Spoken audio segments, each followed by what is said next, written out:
Salut à tous, aujourd'hui on se retrouve pour l'épisode numéro 127 de l'After Zap Image. On débute avec une déclaration de Florian Thauvin. Il nous dit « Lassana Diarra va revenir à son meilleur niveau parce que je l'ai vu tous les jours et que je me suis entraîné avec lui et de ce côté-là, je ne me fais aucun souci pour lui, mais alors vraiment pas. Le verdict pour Lassana Diarra, ça sera la semaine prochaine face au Real Madrid. Est-ce qu'il sera titulaire ou pas? Ça sera Unai Emery qui prendra sa décision.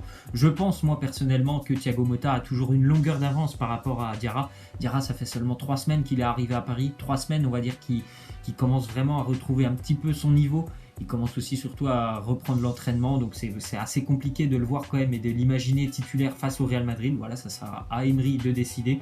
Je pense que dans 3 semaines, un mois, on pourra retrouver vraiment un Diarra au meilleur de sa forme. Mais voilà, le Paris Saint-Germain ne peut pas attendre le match face au Real, ça sera la semaine prochaine, donc peut-être pour le match retour, mais je pense plutôt que la semaine prochaine, ça sera quand même Thiago Motta qui sera sur le terrain. Ensuite, on voit que l'avocat de Marcelo Bielsa annonce que la décision de la Ligue de football professionnel a été mise en délibéré, donc la décision n'est pas encore connue concernant le conflit qui oppose Bielsa au LOSC. Marcelo Bielsa il réclame 18 millions d'euros au LOSC. Le seul petit problème, c'est que Lille a déjà énormément de problèmes financiers en ce moment. Je crois que le LOSC doit trouver à peu près 25 millions ou 30 millions d'euros avant la fin de l'année, sous peine d'une rétrogradation en Ligue 2. Donc je pense que Lille a déjà pas mal de choses à régler avant de pouvoir s'intéresser au dossier Marcelo Bielsa. Donc pour Lille, ça va être compliqué, un petit peu mouvementé cette fin d'année, que ce soit sur le terrain où ils vont lutter jusqu'à la fin, je pense, pour le maintien, et en dehors où il y a pas mal de problèmes financiers. Ça va être compliqué cette fin d'année pour le LOSC. Ensuite, on voit que Patrice Evra, normalement, il devrait passer sa visite médicale avec West Ham.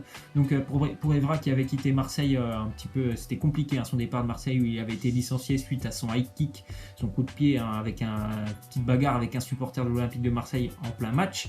Donc voilà, il va retrouver un nouveau club, ce qui est plutôt pas mal pour lui. En plus, West Ham en première ligue, donc c'est vraiment assez intéressant pour lui. Je savais bien qu'il n'allait pas arrêter sa carrière. Je pensais qu'il allait avoir du mal à retrouver un club. Donc pour West Ham, ça pose pas de problème que ce soit un joueur qui soit quand même assez caractériel. Patrice Evra, ça pose pas de problème. Il va normalement signer avec West Ham. On continue avec une déclaration de Bruno Genesio. Nous dit: les pénaltys, c'est le résultat d'une campagne de presse lancée par nos concurrents directs. Le pénalty de Bordeaux était un gag, et si celui de dimanche contre Monaco est accordé à tous les matchs, il y aurait 7-7 à chaque fois. C'est vrai que voilà, sur les 2 derniers matchs, Lyon a subi pas mal d'erreurs d'arbitrage, surtout le pénalty à Bordeaux qui est flagrant, le pénalty de Malcolm où il n'y a absolument aucun contact. Lyon qui avait plutôt l'habitude d'obtenir des pénaltys et d'être avantagé par l'arbitre, sur les 2 dernières journées, voilà, ils ont eu un petit peu plus de difficultés avec les arbitres, les Lyonnais. On continue avec Gaël Kakuta qui pourrait quitter Amiens. Le Spartak Moscou et un club chinois sont intéressés. Ils ont entamé des démarches auprès de l'Ebay Fortune. C'est le club qui est propriétaire de Gaël Kakuta, qui est toujours en prêt du côté d'Amiens. Voilà, il a fait toute la saison depuis le mois d'août avec Amiens, Gaël Kakuta. Il a marqué, je crois, 3 ou 4 buts avec Amiens, mais il pourrait déjà quitter Amiens. C'est vrai qu'à seulement 26 ans, Kakuta, c'est quelqu'un qui a connu déjà presque 10 clubs dans sa carrière. Donc c'est quand même assez incroyable. Il ne reste que très très rarement plus de 2 saisons dans un club, Gaël Kakuta, donc il pourrait quitter Amiens dans les prochains jours. Ensuite, on voit une déclaration de Thibaut Courtois. Il nous dit: mon cœur est à Madrid, un jour je retournerai à Madrid, j'adore l'Espagne, j'adore cette ville, j'y ai passé 3 superbes années. Si le Real est intéressé, il doit contacter Chelsea, mais il ne l'a jamais fait. Voilà, l'ancien gardien de l'Atlético Madrid qui bien sûr espère un retour à Madrid, et pourquoi pas, je pense plutôt que pour lui, il préférait rejoindre le Real que l'Atlético Madrid. Mais voilà, le Real, d'après, voilà, ça fait 1 an maintenant qu'on entend surtout parler de David De Gea. C'est pas trop Thibaut Courtois qui intéresse le Real Madrid, mais ça pourrait changer, parce que là, c'est vraiment une déclaration de Thibaut Courtois qui attend vraiment un message de la part du Real Madrid. Après, est-ce qu'il viendra, ça on verra tout ça cet été. Ensuite, on va voir le calendrier de Chelsea qui va se voir vraiment 4 grosses affiches pour Chelsea lors des prochaines semaines. En Ligue des Champions, déjà la double confrontation face au Barça, et en Première Ligue, 2 déplacements pour Chelsea du côté de United et de Manchester City. Donc ça va être assez compliqué pour Chelsea. Ces 4 matchs, il va falloir bien les négocier, parce que sinon je pense qu'Antonio Conte pourrait tout de suite être viré, parce que déjà que c'est compliqué en ce moment pour Chelsea avec ces 2 défaites consécutives en championnat. Ça n'était plus arrivé par les 7 buts encaissés en 2 matchs. C'était plus arrivé depuis presque 20 ans pour Chelsea. Donc ça peut être assez compliqué les prochaines semaines pour Chelsea. On continue avec Sergi Roberto qui a prolongé son contrat avec le Barça. Sergi Roberto qui sera lié avec le FC Barcelone jusqu'en 2022. Voilà, il est encore un peu jeune pour avoir totalement sa place de titulaire avec le Barça, mais c'est un joueur en devenir qui a un potentiel. Voilà, le Barça a souhaité le conserver donc jusqu'en 2022. On continue avec une déclaration de Mariano Diaz. Il nous dit: Neymar est un très grand joueur. C'est vrai qu'ils ont payé beaucoup, mais il démontre que c'est une grande star. Neymar au Real Madrid, c'est un très grand joueur et il aurait sa place là-bas. Bien sûr que Neymar aurait sa place dans n'importe quelle équipe du monde. Mais voilà, maintenant il est du côté de Paris. Je pense que le PSG, s'ils ont investi 220 millions d'euros, c'est pour le conserver, je pense, au moins 3 ou 4 ans, Neymar. Donc toutes ces rumeurs sont un petit peu vraiment compliquées à accepter, je pense, pour lui, parce qu'il sait très bien qu'il va rester à Paris pendant quelques années. Ensuite, on voit que le Paris Saint-Germain a inscrit 125 buts, toutes compétitions confondues cette saison, ce qui est fait de lui la meilleure attaque, bien sûr, en Europe. 23 buts quand même de plus que Manchester City. Nouvelle victoire pour le PSG hier en Coupe de France à Sochaux, 4 buts à 1. Mais ce qui est un petit peu plus inquiétant pour le Paris Saint-Germain, c'est qu'ils encaissent beaucoup de buts. Donc face au Real Madrid aussi, ça peut être un petit peu compliqué. Parce que c'est vrai que le PSG marque énormément. Mais il y a très peu de matchs où le PSG finalement n'encaisse pas de but. Donc ça peut être un petit peu compliqué face au Real Madrid. Ensuite, on voit qu'André Di Maria est le joueur le plus décisif en 2018 pour le Paris Saint-Germain. 9 buts et 6 passes D, donc devant Neymar. Voilà, c'est vrai que depuis le début d'année 2018, André Di Maria, il est vraiment dans une forme étincelante. Et ça tombe vraiment au meilleur moment pour le Paris Saint-Germain. À une semaine de jouer face au Real Madrid, ils vont devoir normalement compter sur un Di Maria qui normalement devrait être titulaire, à moins qu'il y ait une surprise de Unai Emery, et il est vraiment en forme, donc tant mieux pour le Paris Saint-Germain. Ensuite, on voit une déclaration de José Mourinho. Il nous dit: on a Alexis, Lukaku, Martial et Rashford qui peut jouer à gauche et à droite, donc c'est pareil, et c'est pareil pour Alexis. Tous sauf Lukaku peuvent jouer en tant que deuxième attaquant, donc ne parlez pas d'attaquant qui arrive ici. Donc je pense que tout simplement José Mourinho, comme les dirigeants de Manchester United, ils n'envisagent pas l'arrivée par exemple d'Antoine Griezmann cet été. Mourinho, il se satisfait actuellement de ces 4 attaquants. Donc pour Antoine Griezmann, on se dirige vraiment vers l'option Barcelone cet été. Ensuite, on voit que Robert Lewandowski souhaite tout simplement rejoindre le Real Madrid dès cet été. Il a demandé à son agent d'entamer les discussions avec le Real Madrid. Il sent que pour lui, c'est le bon moment de quitter le Bayern et de rejoindre le Real. Le Real qui a toujours énormément de difficultés offensives, donc il pourrait vraiment très vite s'imposer en attaque, Robert Lewandowski, étant donné que c'est un attaquant de classe mondiale. Je pense qu'il pourrait vraiment mettre Karim Benzema, et c'est dommage pour Benzema, mais sur le banc, parce que voilà, Lewandowski c'est un super attaquant. On continue, il y avait un petit peu de Coupe d'Allemagne hier, il y en aura encore un petit peu ce soir. Le Bayern s'est imposé à Paderborn 6-0 pour les Bavarois.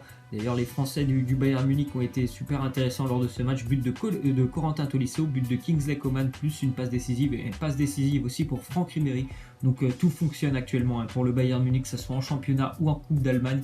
C'est vrai que l'arrivée de Jupp Heynckes a fait énormément de bien aux Bavarois. Il va falloir aussi compter sur eux jusqu'à la fin de l'année pour la Ligue des Champions. C'est vrai qu'après la déception dans le groupe du Paris Saint-Germain et l'échec surtout du 3-0 subi à Paris, peut-être que certains ne comptaient pas avec le Bayern jusqu'à la fin de l'année, mais voilà, ils sont vraiment très très bien revenus en forme depuis maintenant 3 ou 4 mois, ça marche super bien. Donc il va vraiment falloir compter sur le Bayern, même en Ligue des Champions. Ensuite, on voit qu'il y avait aussi un petit peu de FA Cup en Angleterre. Swansea, Marseille a gagné 9-0 face à Bourg-en-Bresse, et là Swansea a battu une équipe de Division 4 anglaise 8-1 pour les Swans. Eux aussi, les Swans qui sont vraiment très très bons en ce moment. Ils ont quitté bien sûr la zone rouge de Première Ligue depuis l'arrivée du nouvel entraîneur Carlos Carvalhal. Ils ont battu Liverpool, ils ont battu Arsenal, donc ça va plutôt pas mal pour Swansea en Première Ligue. Et puis voilà, une qualification aussi pour eux en FA Cup. D'ailleurs, on voit les calendriers ce soir, il y a pas mal de matchs. Il y a de la Coupe du Roi, il y a la Coupe de France aussi, qui est un Montpellier-Lyon qui est assez intéressant, Lens 3, Chambly-Grandville ou encore Metz-Caen. En Angleterre, il y a aussi Tottenham qui va jouer en FA Cup, et en Allemagne, il y a aussi un match plutôt intéressant entre Schalke et Wolfsburg et l'Eintracht Francfort qui va recevoir le FSV Mayence. On continue donc avec pour Dani Alves. Tout va très vite dans le football. Une petite image, il y a maintenant 1 an et demi, il était même pas 1 an et demi, il y a 6 mois, il était en finale de la Ligue des Champions avec la Juventus, et puis hier il était gardien à Sochaux. Et il y a une image assez drôle de Dani Alves qui a terminé gardien hier. Bon, il a simplement gaulé pendant 1 minute après l'expulsion de Kevin Trapp. On continue avec une déclaration de Wayne Rooney. Il nous dit: pour moi, Alexis Sanchez est le joueur parfait pour Manchester United. Il est agressif, passionné, déborde d'envie, et on peut voir qu'il a une mentalité de gagnant. C'est vrai qu'Alexis Sanchez, c'est sûr que voilà, sa mentalité, le fait déjà de sa nation, il est chilien. C'est quelqu'un qui a toujours beaucoup d'envie sur le terrain. C'est un joueur que j'apprécie énormément, même si j'avais pas spécialement envie qu'il vienne à Manchester United, parce que je pense qu'United n'avait pas besoin de lui.